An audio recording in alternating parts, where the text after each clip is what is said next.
Good morning everyone and welcome back. Today is the 1st of May, so it's a bit of an eventful day in our calendar year because at the start of May the heifers always come home. They planned to be back at about lunchtime, I think. Merv's going to give me a text when the truck leaves his place, or the first truck. I'm not sure if they're going to bring trailers or not, so if they don't it'll be about 3 trucks full. We don't go upstairs either because they're in-calf heifers. We don't want to knock them around too much. We want to be nice and gentle with them. I'm just setting the yards up here because I'm not actually quite sure what's happening, but I'm guessing that the first truck that brings the first lot in will take the calves that I have here. There's only 19 calves, but it will take those calves back up to Merv's and probably grab another load of heifers. It'll be something like that. So I'll set this up. They can come and wait in this pen here. That'll work. They can just wait in there, and then when I run the heifers on the truck off, they can come into this pen, and I'll leave these gates open and they can come straight onto the feed pad here, and the calves can come into that pen and then on the truck. So that will work. That'll be perfect. It's just started drizzling a little bit. I think there is supposed to be a little bit of rain coming this afternoon, but it's pretty much blue sky around, so it won't last for long, I don't think. Calves are still on this new grass. What I'm thinking though is that when those heifers get back, I might put them in a paddock down by the shed there. There's a calf paddock down there. I'll fill them up, and then I might send them up here, fence this paddock in half, and give them a couple of hours on here just to chew it down a little bit more. Because I haven't had a lot of calves in here. It's still very patchy, like they have chewed it down in places like that. That is perfect, but it is still very long and there's still quite a lot of chicory through here. And I think a bigger mob like that will do it the world of good. The reason I was going to fence it in half too, Dad just said this morning, it stopped them running up and down the paddock quite a bit because they're sort of young and energetic. They might run up and down and cause a bit of a mess. So if I sort of break it up into a nice square, they don't seem to do it quite so much. Gotta get a geep. Gotta get a geep.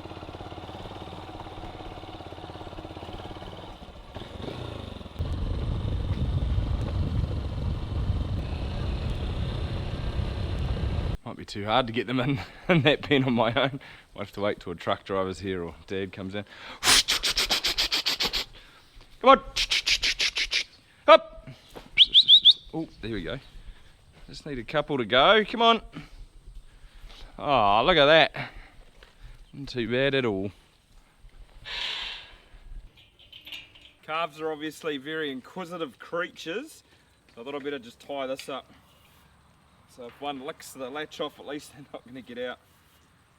I also threw a little bit of hay up the top there. If they want to pick at that, they can. Truck shouldn't be too far away. I had a call from Merv before to say that they're all loaded, the trucks have left. That was about 25 minutes ago. They can't be too far off now. He said 2 units have left as well, so I'm guessing that's 2 truck and trailers, which hopefully they can get it all onto. That'd make it pretty easy.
Heifers are all off, 2 loads, perfect. They're all good, just waiting in there for now.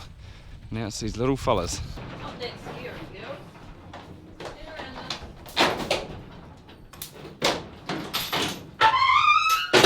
Straight up like the last lot. Hey up.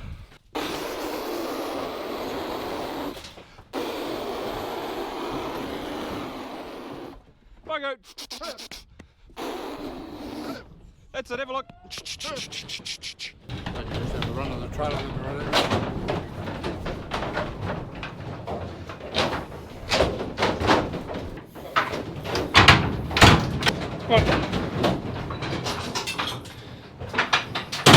See you, calfies. We'll see you in another year.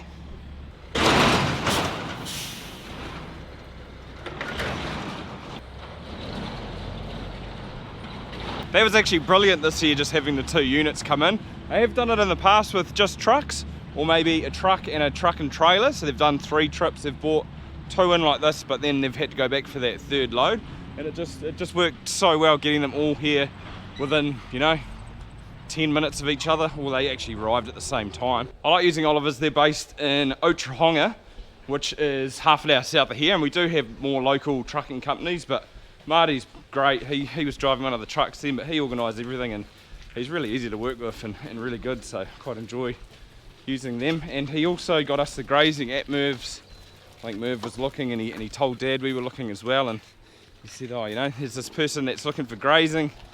Here's his number, but if you do, can you just use us to cart the stock there? And that's fair enough.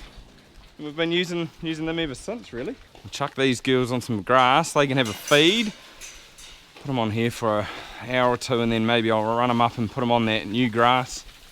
I fenced off a couple of breaks earlier on for them. It's today and then tomorrow. So once they're up from the new grass, I'll just run them back in here. I just spotted one through there. I reckon she's empty. There's a white one. Yeah, there's a white one just there. I'd say she would definitely be empty. Just looks real hollow in the stomach. We did have one that slipped in it, and it could possibly be her. I'll have to get her number. I also forgot to put the power on this fence. I've got a solar unit up there which I need to go and get.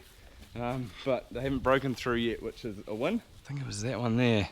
I don't think it's this one. I think it's that one that I thought might be empty. Although she could just be late, I'm not sure. I had one of these units up at home, so it wasn't too far away. Red is the lightning bolt, which means it's hot. And green must be the earth. On. Light. Bingo. I've saved this block through here, this sort of corner of the farm for these heifers. I haven't grazed them in quite a while now, actually. Wish I had my tester to see if that fence is going. I presume it is. The light's on. What I might do though, I was thinking as well, I might give these girls some PK. I've got that trailer and I might just leave it in their break going forward. Give them a couple of kilos a day. I've got another load coming in, hopefully this week, which is my last contracted load for the season. I only need another 10 days worth for my cows, so I'm going to have probably 5 or 6 tonne spare, which I think I'll just give to these girls. I think it's probably not a bad thing. Help build a bit of condition on them before calving, just give them that extra weight gain. I was looking for number 10. Number 10 we were hoping was going to hit 400 kilos at her last weigh, and she did. So she's the heaviest heifer in there, and out of a really nice cow as well. So I've got some sisters from her that are milking really well. Really nice cow family, so looking for big things from her this season. Need to change vehicles. Grab this gator. Oh, there's a reel on there. Perfect.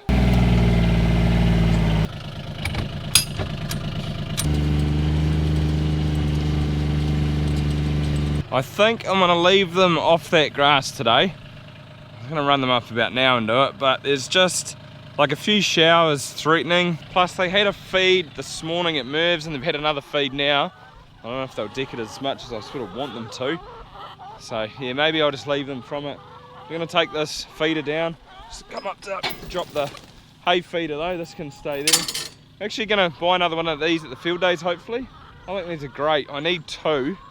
And the other one that we've got, that plastic one, it's not very good because it's not the easiest to fill it up. Whereas this is just, it's good. All you do is undo this clip there and swings down like that. So that is one thing I am after at the field days next month.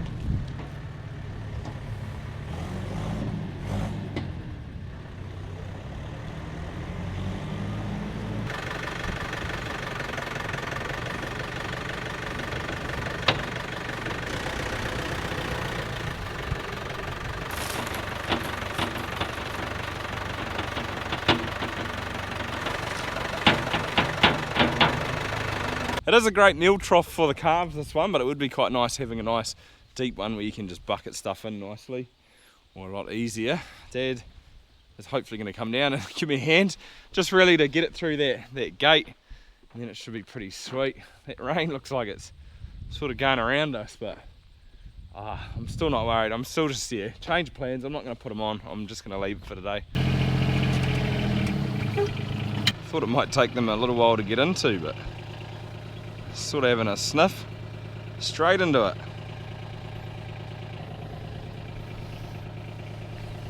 So next morning now, actually got a little bit of rain last night, just enough to dampen things up. Doesn't look like that trough has shut off because it kind of looks like it's overflowing and there's a few puddles there. We'll come down and shift these girls onto their new break. Haven't made too much of a mess. I don't know how much rain we got. It might have only been 10 mil, 5-10 mils. PK trailer looks empty.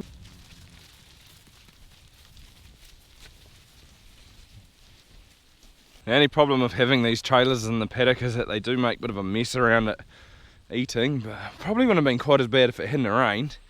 I don't think that's actually too bad though. It's still nice and firm underfoot, should recover. And the weather for the next week actually looks pretty good. It looks pretty much like this, just sun. Thought I'd just have a look around for number 10. I think that is her over there. So she is the biggest one that's come home at 400 kilos, which is pretty much the same weight as my cows. So that is nice, and she is a pine tree vacuum daughter. I think she looks awesome. Obviously she'd look a bit better if she'd been on grass and not just moved, but I'm pretty happy with her. She's quite nice and wide and just quite capacious too at the front. She's not standing still, but just a bit more. There's actually quite a good comparison between those two, but just a bit more leggy too, so I'm hoping she's going to milk really well this year out of a nice cow. That pine tree stud is from America, I think. I think the suffix is from over there, and I thought I'd have a little look this morning to see how many other heifers in here come from overseas genetics as well, and it turns out I've actually got 5. So I've got 2 other vacuum daughters and I've got 2 Bayview Explorers in here as well. I didn't quite realise there were 5 of them. So it's going to be pretty interesting to see how they go. I am going to, I think, probably put them in with the main herd this year because I think they'll be able to handle it. They're just sort of that bigger stature. I'll have to get the weights through for Mervyn and see what these other ones came out at. But yeah, exciting, something a little bit different. I actually had Ernst here from Salmon yesterday, and because they were right next to the sort of house, I brought him down to show him, and he was quite impressed with her. He said she's a nice looking cow. However, they probably always say that to their clients. There's another one there, number 22. So she is another vacuum daughter. Just got that little bit more height on them. Look a little bit more solid. So I think she's looking pretty good too. I need to put new tags in them because it'd be easier to see. That one there, number 63, she's an Explorer daughter. So it hasn't got a heap of size about her. Maybe that was the one that I thought might have actually calved early or aborted early. She looks like she's a little sunken through the hips there, so it could have been her actually. It was a bit white, the one I thought it was. I'd say yeah, I'd say she was the one that potentially slipped the other day. It's too hard to find the others. I really need to start running them through the shed, get them used to that, because I have actually booked their teat sealing in for about a couple of weeks. So that is a job on the agenda. Plus I need to put collars on them, and I also need to tag them. So should really start running them through the shed. Might even start it today if Dad's got a bit of time. It's coming to that point of the season where we start to make a mating plan for next season, although I think I've pretty much got it down packed.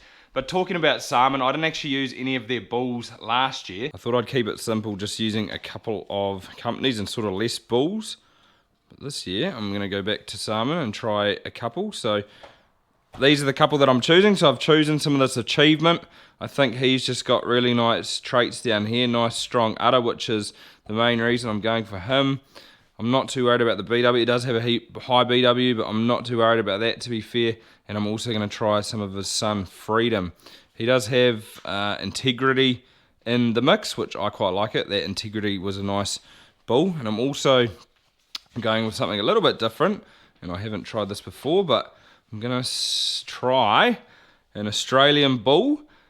I think it was this one. It was either one of these two here, and I think it might be this Impeccable. So just really nice udder traits, and we're going to see how it goes. But looking forward to getting some of this Aussie stuff in and seeing what it's like. Obviously the decisions I make now I'm not going to see for a couple of years, but it's still exciting.